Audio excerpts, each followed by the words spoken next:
wanita tidak sekedar cantik gitu ya. Pasti saya yakin bunda-bunda semua sekalian yang ada di sini punya persepsi atau punya pandangan masing-masing apa sih itu definisi arti cantik gitu ya Bu. Kalau ditanya satu-satu pasti jawabannya berbeda, betul nggak? Ya. Betul ya.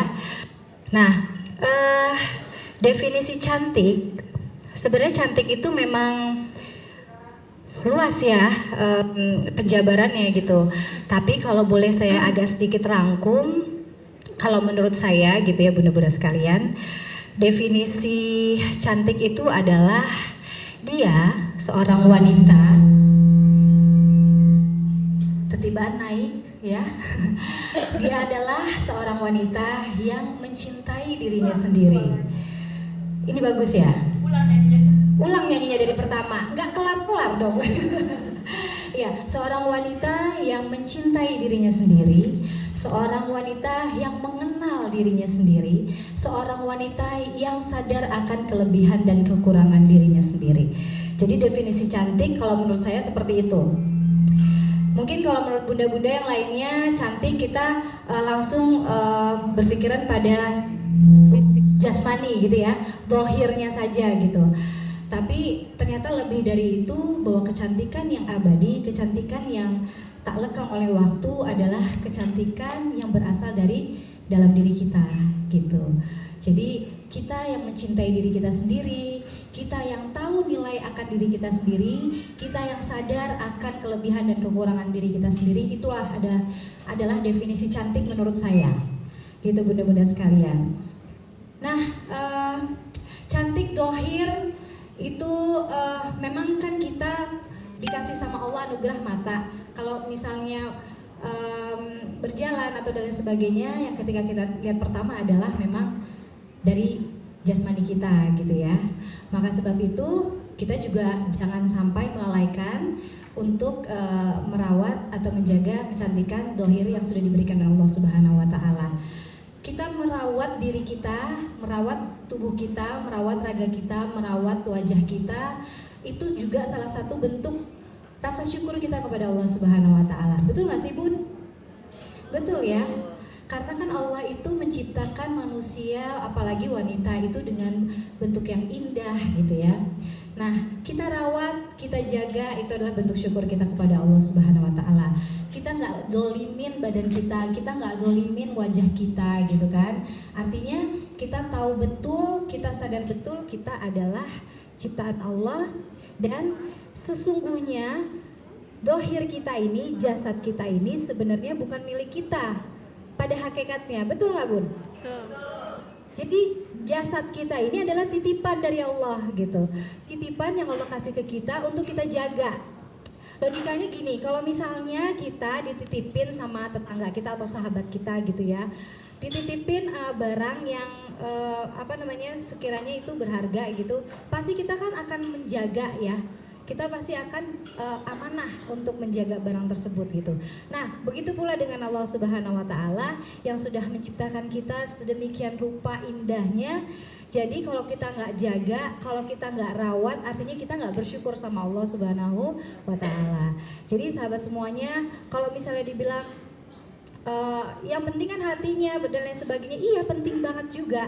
Tapi alangkah baiknya juga kita menjaga juga balance ya Bu ya, wajah dohir kita yang artinya jasmani kita, jasad kita, dan juga wajah hati kita gitu.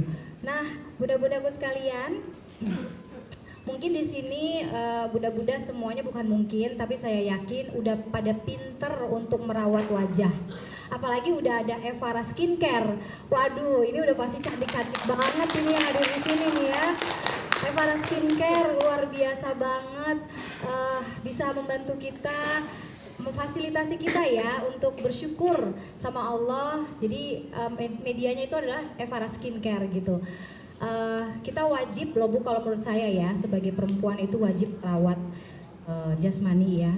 Dan karena apa? Ya itu tadi, selain bersyukur juga yang sudah berpasangan mungkin juga wajib juga untuk merawat diri supaya selalu terlihat indah di mata pasangan kita begitu. Dan niatnya juga karena kita bersyukur sama Allah supaya kita selalu dipandang indah juga sama Allah gitu ya. Terus yang kedua adalah kenapa wanita menjadi wanita tidak sekedar cantik dohirnya saja. Karena Bu, pernah nggak sih Bu lihat, mungkin ada yang beberapa sering lihat perempuan dengan gangguan jiwa ODGJ, ada yang cantik-cantik lah Bu sebenarnya, betul nggak sih? Ya, tapi karena dia itu hilang akal. Nah yang kedua itu adalah wajah akal kita gitu. Wajah akal kita itu sangat-sangat berperan penting ya untuk menjadikan kita perempuan yang cantik gitu. Sebab apa? Yaitu tadi saya bilang, kalau misalnya kita ngobrol sama perempuan yang cantik tapi nggak nyambung, mohon maaf gitu, nggak ngerti atau seperti hilang akal, itu kan kayaknya aneh banget gitu ya Bu ya. Jadi nggak kelihatan cantik kayak gitu, lemot gitu ya misalnya. Nah itu kurang, kayaknya kelihatannya tuh kurang cantik gitu. Tapi kalau misalnya akalnya sehat gitu, akalnya tuh paham. Kenapa akal selalu dipakai? Sebab akal itu adalah salah satu anugerah yang Allah berikan sama kita sebagai manusia untuk membedakan mana yang baik dan mana yang nggak baik. Betul nggak Bu? Nah kalau ODGJ mohon maaf, mereka kan nggak paham, mereka nggak pakai baju, mereka nggak ngerti itu baik apa enggak. Betul nggak? Mereka makan makanan di tempat sampah, mereka nggak ngerti itu baik apa enggak buat mereka. Betul, sebab akalnya sudah hilang, jadi cantiknya tuh nggak kelihatan di situ. Nah itu tadi kenapa yang namanya wajah akal itu harus juga kita rawat bunda-bunda sekalian. Akal yaitu penentu dari bagaimana kita bisa memilih mana yang baik dan mana yang benar. Nah orang yang mampu menilai mana yang baik dan mana yang benar artinya cerdas gitu ya Bu. Cerdas dalam kecerdasan emosionalnya. Dia mampu menahan emosi. Kalau orang dengan gangguan jiwa mohon maaf, dia kan nggak bisa nahan emosinya, betul nggak? Kadang-kadang dia suka lempar batu orang di luar gitu kan, orang apa terus dia lempar gitu, marah-marah sendiri. Padahal dia perempuan, sebenarnya dia cantik, tapi karena dia hilang akal, akhirnya dia jadi nggak cantik. Nah, definisi perempuan cantik juga salah satunya seperti itu. Jadi dia punya akal yang sehat, dia mampu membedakan mana yang baik, dia mampu membedakan mana yang buruk, cerdas gitu. Kecerdasannya itu dipakai untuk menahan emosionalnya, kecerdasan emosional, kecerdasan sosialisasi, itu juga penting ya bunda-bunda sekalian. Seperti yang tadi saya bilang, definisi perempuan itu adalah ia yang mencintai dirinya sendiri. Bagaimana sih mencintai diri sendiri itu? Mencintai diri sendiri itu ada orang yang bilang, ih egois banget sih gitu kan. Kenapa harus cinta sama diri sendiri, yang lainnya enggak gitu konsepnya. Sebab dalam Islam juga kita juga dianjurkan untuk mencintai diri sendiri. Karena apa? Kalau kita udah cinta sama diri kita sendiri, kita tahu siapa kita. Betul gak sih? Kita nih suka sama orang ya, kita kan pengen tahu tuh seluk-beluknya orang itu kayak gimana sih, bener gak? Kekurangannya, kelebihannya ya.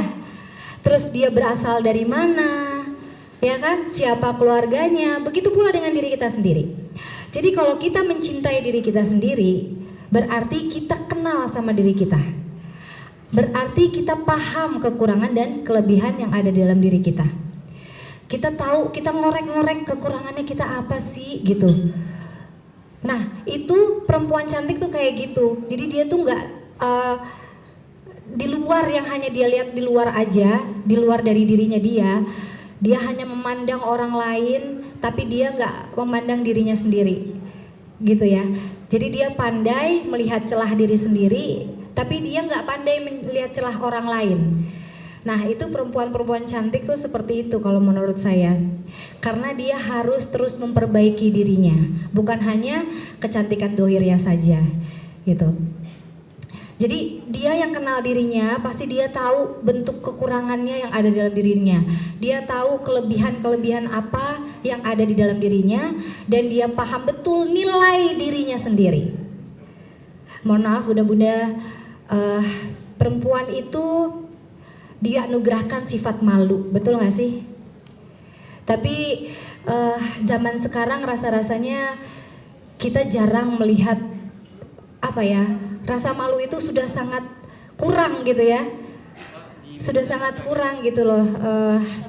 Wanita-wanita zaman sekarang gitu. Tapi pasti bunda-bunda yang ada di sini enggak, karena bunda-bunda di sini bunda-bunda yang solehah, insya Allah, cantik lahir dan batinnya, insya Allah. Jadi kita lihat yang zaman sekarang aja gitu ya Bun ya. Jadi rasa malu itu sekarang sudah agak tergerus gitu. Nah, sebenarnya cantiknya perempuan juga berasal dari rasa malu. Rasa malu itu juga dari mana? Dari akal kita. Karena dia paham gitu kan, mana yang baik, mana yang nggak baik gitu. Nah, itu dia terus pelajari. Wanita-wanita cantik, dia akan gali kelebihan-kelebihan yang ada di dalam dirinya. Betul nggak sih? Ya, jadi dia menggali potensi.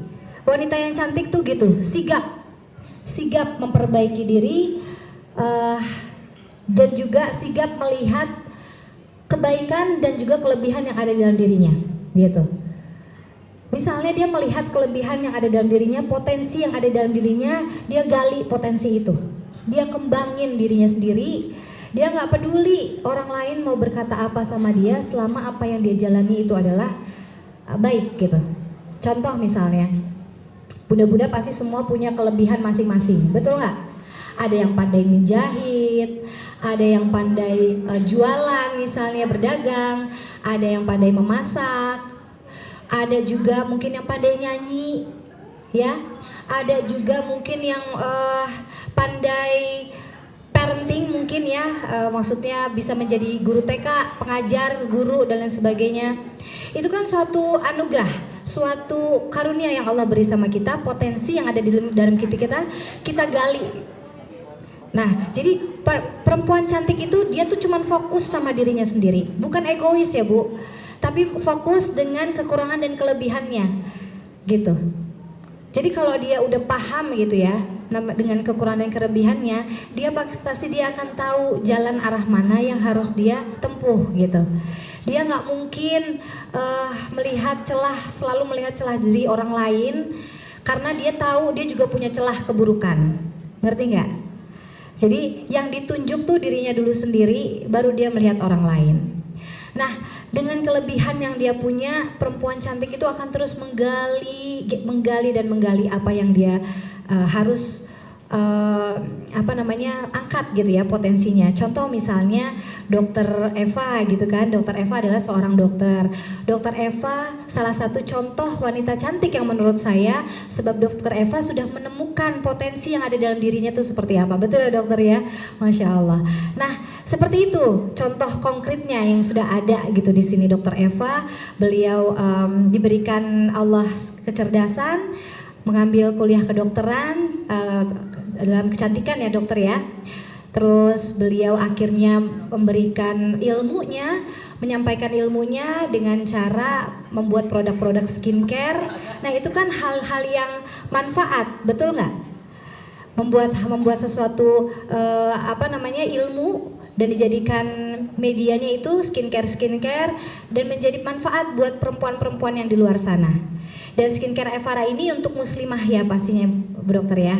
Jadi halal ya insya Allah ya. Begitu.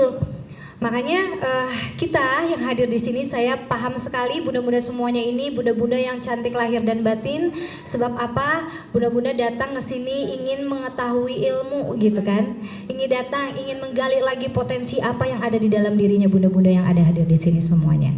Jadi kita sekarang fokus menggali potensi diri kita, menggali kebaikan-kebaikan yang ada di diri kita, dan kita fokus meminimalisir kekurangan-kekurangan yang ada di dalam diri kita.